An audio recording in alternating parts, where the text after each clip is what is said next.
The family were there. They believe someone took him. They have a consideration that they're willing to look at other, they told me they're willing to look at other explanations, but in their heart and soul they believe that he was stolen. Something just killed my dog. Something killed your dog? My dog went flying through the air over the tree. I don't know how it did it. Okay.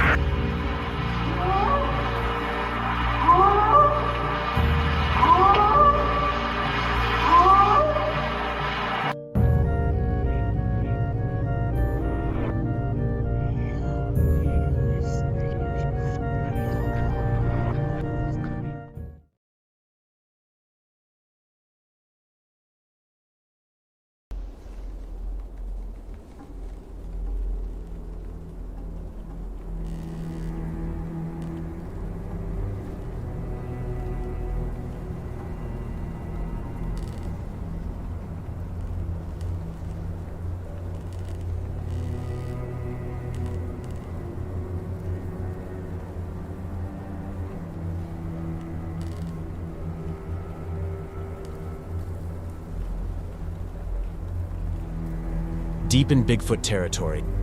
Episode 32, The Great Smoky Mountains. This is a Squatch Mafia documentary.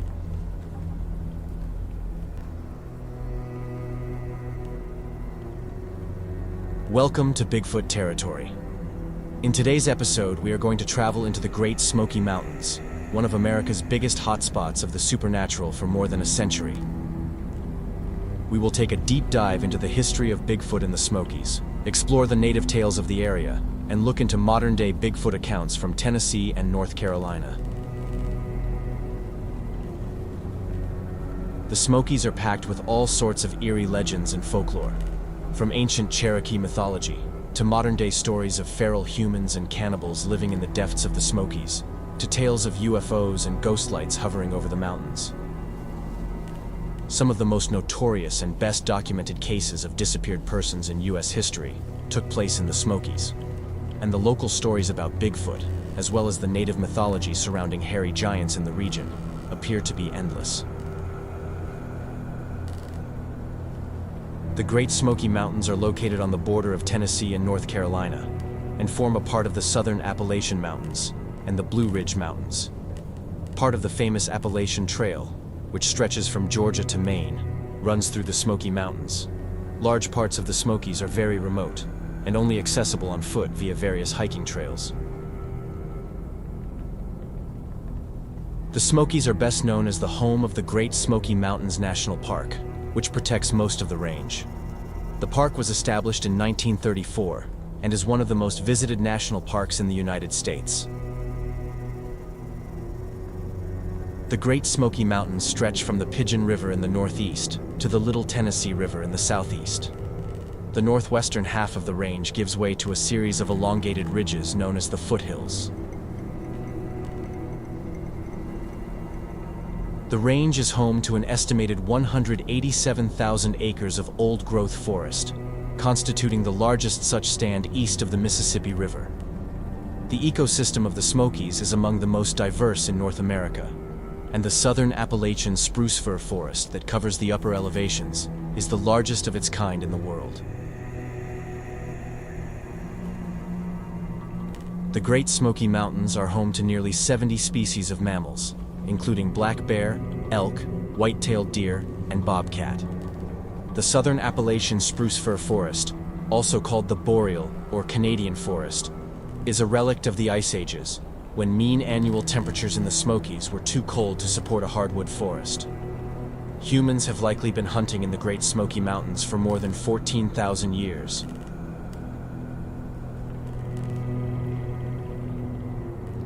By the time the first English explorers arrived in the area in the late 17th century, the Cherokee controlled most of the region, and the Great Smoky Mountains lay at the center of their territory.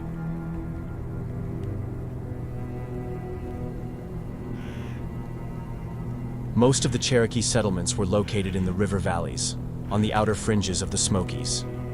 The Cherokee word for the Great Smoky Mountains is Sasquatch, meaning the land of blue smoke.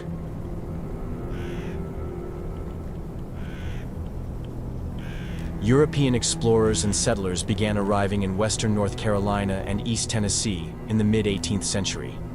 The influx of settlers at the end of the French and Indian War brought conflict with the Cherokee, who still held legal title to much of the land.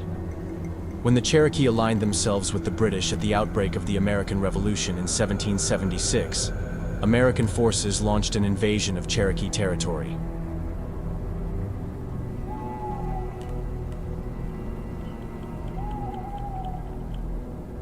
Although much of the tribe was forced west along the Trail of Tears in 1838, a few managed to retain their land in the region, and today comprise the eastern band of Cherokee Indians. Today, most Cherokee live in the Qualla Boundary, a reservation located in North Carolina, directly on the border of the Great Smoky Mountains National Park.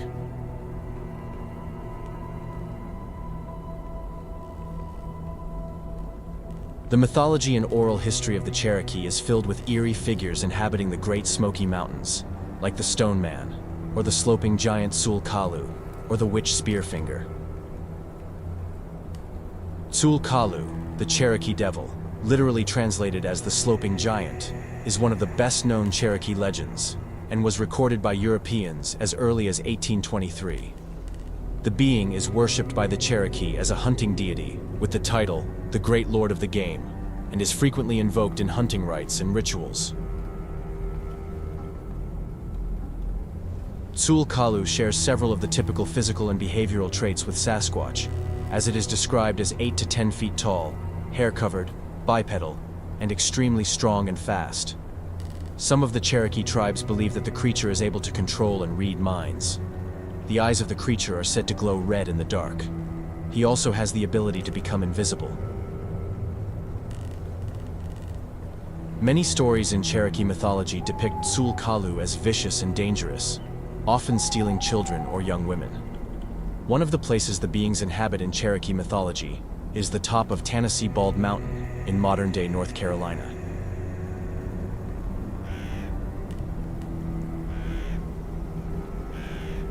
The word Sul and its variations appear in a number of Cherokee place names throughout the southeastern United States, especially in western North Carolina and eastern Tennessee. One place, located on the Tuckasegee River, about a mile above Deep Creek in Swain County, North Carolina, is literally named where the big footprints are.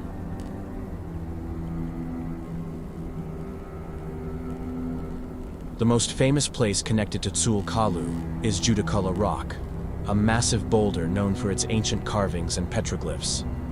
The word Judaculla is a distorted version of the word Sulkalu, most likely introduced by early European settlers.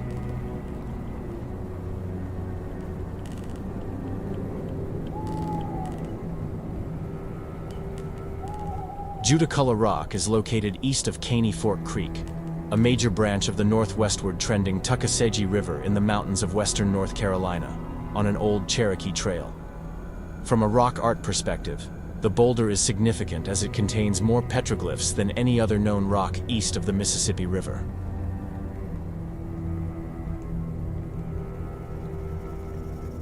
Both major groups of Cherokee, the one in North Carolina and the one in Oklahoma, still continue to refer to Judaculla Rock as spiritually significant, even though the tribe in Oklahoma was deported from the region in 1838. Cherokee legends say that the giant Sulkalu is strongly connected to the surrounding landscapes of Judaculla Rock.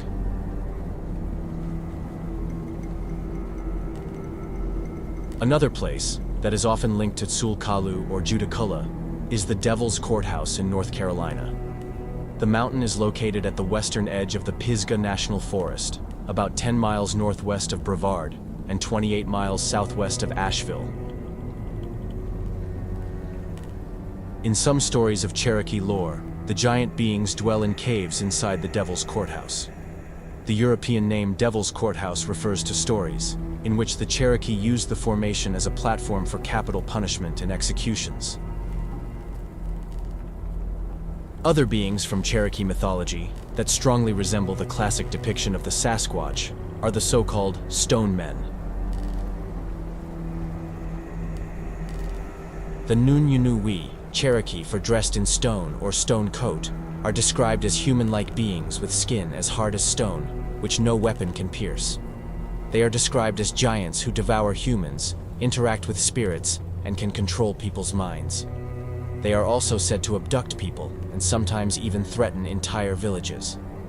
In Cherokee mythology, the stone men are cannibals who hunt down humans and whose preferred food is especially human livers.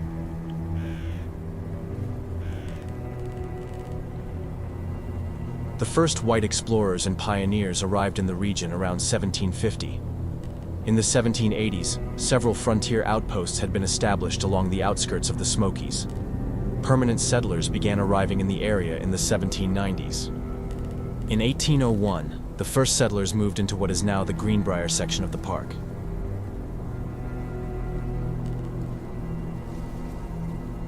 From the very first days of the arrival of Europeans in the region, strange stories emerged from the remote parts of the mountains. Two of the most famous figures from the folklore of the early settlers in the Smokies are the Boojum and Hooten Annie. The Boojum is described as a large, hairy forest dweller, walking on two legs. He is said to inhabit the deep forests of the Balsam Mountains, in what today is Haywood County. Waynesville's popular craft brewery, Boojum Brewing, is named after the local legend. It is said that the Boojum stands about 8 feet tall, and is a mixture of both man and beast.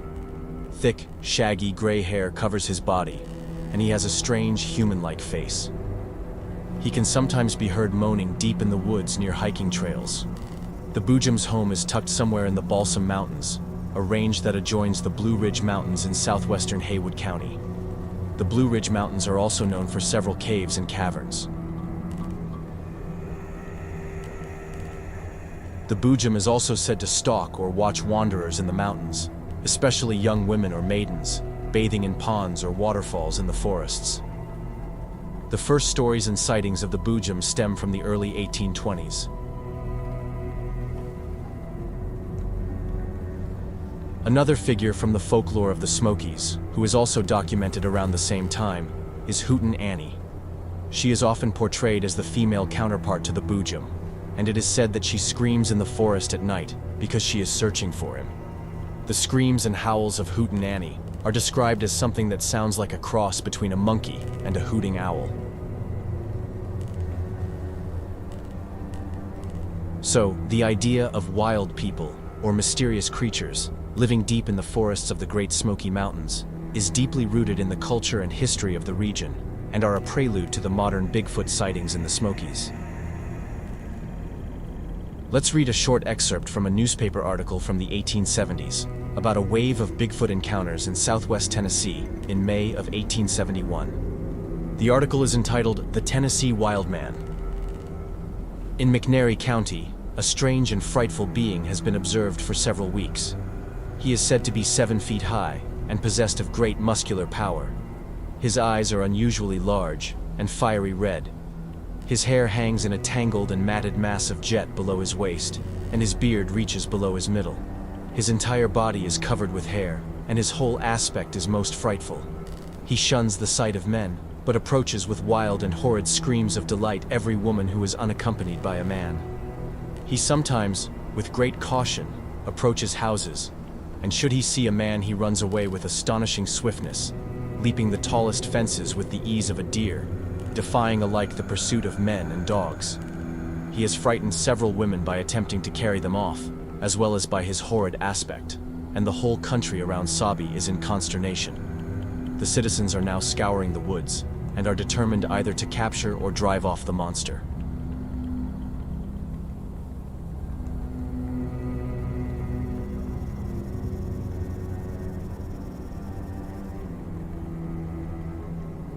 One of the best documented modern-day Bigfoot stories from the region comes from the winter of 1978 and occurred 90 miles east of the Smokies in the foothills of the Appalachians in Cleveland County, North Carolina. So he's reportedly part man, part animal, with hair down to his waist and 6 fingers on each hand. Yeah, people in Cleveland County swear there is a beast that lurks in the woods. Tonight, the legend of Bigfoot lives in Cleveland County. Bigfoot, known around here as Nobby. This thing was 10 foot tall. Lord, What is it? God Almighty. Could it be? Could it be Nobby? It's been going on since back in the 70s. They first saw him over on Carpenter's Knob. That's the reason I think they named him Nobby. Folks around here have been tracking Nobby ever since. I believe he had 6 fingers on each hand. And it was a horrid smell. And I said, get away from here. Get! In December of 1978, several residents around Carpenter's Knob in Cleveland County reported a series of unusual encounters with an unknown ape-like animal. Eyewitnesses described the strange creature as flat-faced and small-headed, with dark hair, standing close to 6 feet tall and weighing as much as 250 pounds. Others claimed the mysterious beast was even larger and more menacing, and the creature wasn't silent. Its cry was described as a wailing in the night like a woman in pain, varying in pitch from a low growl to a high scream. From late December 1978 through January 1979, sightings of Nobby were reported at least 16 times. A resident of Kassar even found his goat dead from a broken neck and suspected that Nobby might have been the killer. Radio and TV stations covered the events and devoted special programs and an all-night search for the creature. The local media dubbed the creature Nobby, referring to Carpenter's Knob, where the creature was seen first. Over the next several weeks, a wave of sightings struck this rural part of western North Carolina, as many other residents began reporting encounters with a large, gorilla-like creature that walked both on its hind legs and on all fours. Nobby would become the most famous Bigfoot phenomenon in North Carolina's history.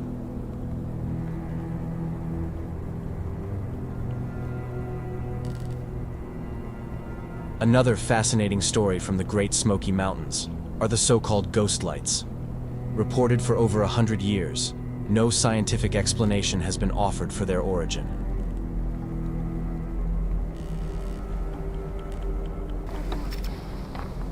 Hi, I'm Dave Mann for Great Smoky Mountains TV. We are just outside of Cherokee, North Carolina. You take the Blue Ridge Parkway all the way up past the second tunnel, which is Rattlesnake Mountain Tunnel. And you come to a lookout over the Thomas Divide. Now, if you look on the internet and you do a little research, they're called ghost lights. The Native Americans refer to these lights as perhaps the spirits of their ancestors. What are they? Nobody really knows. Research has been done about it. Documentaries have been done about it on the Discovery Channel and other places. Professors at Western North Carolina University have tried to figure out what they are. The best guess is that there's some kind of electric charge from the granite plates in the mountains. Maybe. Maybe UFOs? But they're here, and you see them all the time. On a clear night, if you come out, and some people are here with me, you can see the great lights that we like to call the mountain orbs. They're like magic. Enjoy.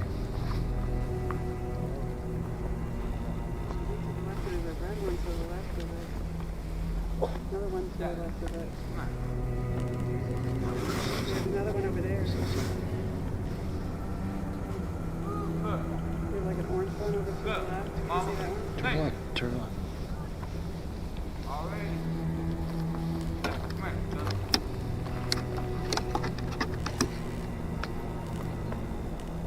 We've got a bright one going right now. It's been there for a little while, and there's a couple not too far away from it. This is great.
you seen them with these when they're shining?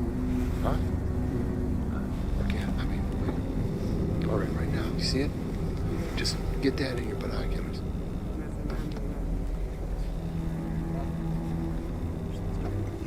Ooh.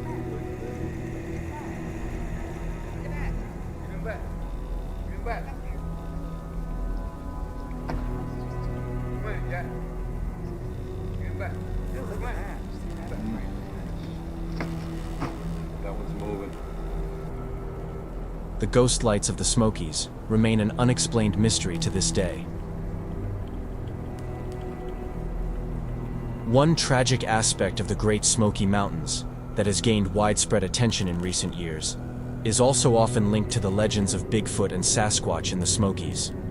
The number of high-profile cases of people mysteriously disappearing in the Great Smoky Mountains National Park is remarkable, and people still vanish in the park to this day. Among all the unsolved disappearances in the Smokies, the case of Dennis Martin stands out as one of the most mysterious. The disappearance of Dennis Martin is one of the most popular cases of missing persons in the history of the United States. The missing boy's fate in the Smokies is still a mystery after more than 50 years. Dennis Martin, a 6-year-old boy from Tennessee, went missing on June 14, 1969, at Spence Field in the Great Smoky Mountains National Park. Despite the efforts of nearly 1,500 searchers, including park rangers, the FBI, the U.S. Army, Green Berets, and Special Forces, no trace of the boy was ever found. The search was the largest in the history of national parks and stretched over more than 60 square miles over the course of 3 months, and the disappearance still haunts many of the involved searchers to this day. On June 14, 1969, 6-year-old Dennis Martin, his 2 brothers, and a cousin were playing a game of hide-and-seek as his father and grandfather talked nearby in the grassy area of Spence Field, a meadow which serves as a crossroads for several trails in the higher elevations of the park. 3 boys went one way, but little Dennis went to hide behind a bush. A few minutes later, the 3 boys jumped from their hiding places and frightened the grown men. It was supposed to be a joke, but the pounding of the hearts would never subside. Little Dennis, just 6 days shy of his 7th birthday, was never seen again. The search went on for more than 3 months without any results. The case took a new twist, as a Tennessee man named Harold Key contacted park officials about a month after the disappearance of the boy. The man stated that he had visited the park on the same weekend Dennis went missing and wandered the woods near Cades Cove together with his family that Saturday sometime between 6 and 7 p.m. He stated the following: "When we got about half a mile or maybe 3/4 of a mile from the car, we heard a scream. A troubled scream. A sickening, enormous scream. We couldn't tell which direction it came from, but it sounded like it came from higher on the mountain to me. Minutes later, something moved in the brush.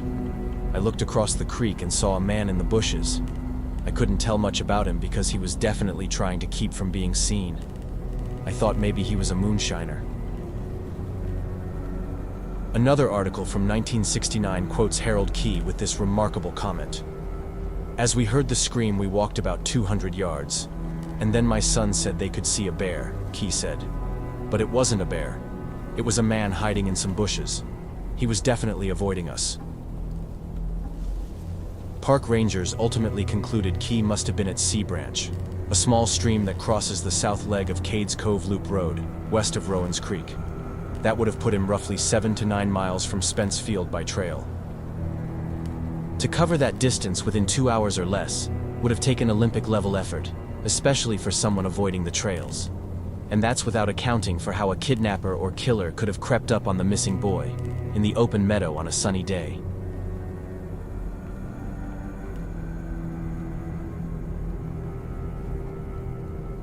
A man looking like a bear, covering distance in the forests in Olympic effort? However, no trace of Dennis Martin has ever been found since that summer afternoon in June 1969. The disappearance of the young boy slowly faded from the local headlines until October 8, 1976, when 16-year-old teenager Trenny Gibson seemingly vanished into thin air while on a hiking trip with her high school class. Although Trenny was walking alone, there were groups reportedly behind and in front of her, but no one claimed to have seen anything, especially not an abduction. Again, thousands of volunteers as well as military personnel spent months searching the mountain terrain for the teenager, but it was to no avail. The girl was gone without a trace. The next mysterious case followed 5 years later, in 1981. On September 25, 1981, Polly Melton, a 58-year-old woman from Jacksonville, Florida, disappeared without a trace while hiking with a couple. The woman was walking several yards ahead of her friends before she went out of sight as she descended a hill. Initially, her hiking companions believed she had gone back to their campsite on other trails, but upon their return they learned that this was not the case. Polly Melton was never seen again. No trace of her nor any clue about her disappearance was ever found. Since then, many more people have gone missing under mysterious circumstances in the Great Smoky Mountains, often seemingly disappearing within the blink of an eye, leaving behind no traces. So, the urban legends of feral people, cannibals, or Bigfoot living in the remote depths of the Great Smoky Mountains linger on, from the ancient times of the Cherokee stories to the present day. One of the most recent cases of a strange disappearance in the Smokies occurred in 2018 when an Ohio woman by the name of Susan Clements vanished while hiking with her daughter. This particular case, Susan Clements of Cleves, Ohio. She and her daughter were hiking on the Forney Ridge Trail, which is close to this area here at Klingman's Dome, and they decided to separate and meet up at the parking lot. Clements never made it to the parking lot on Tuesday. After looking for just a little while, her daughter alerted rangers that her mom is missing. 5 days later, the search is intensifying. We have about 30 agencies that are helping us out, which is very impressive.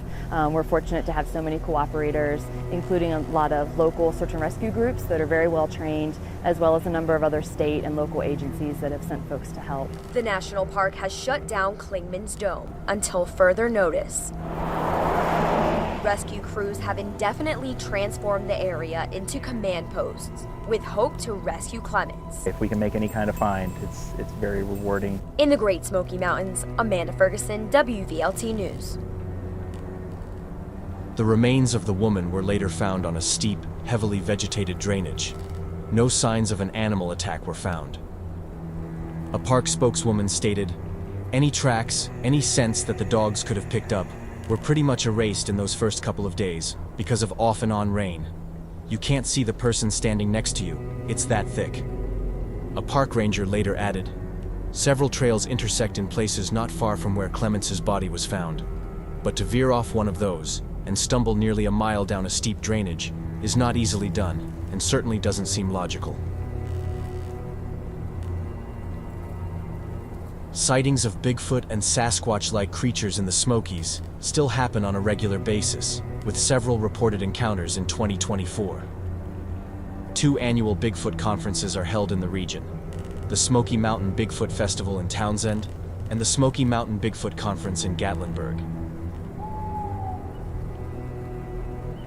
Good reads on Bigfoot, Sasquatch, and missing persons in the Smokies are In Search of Sul Kalu, the Cherokee Devil, by Brian Woods, and Unsolved Disappearances in the Great Smoky Mountains, by Juanita Baldwin and Esther Grubb.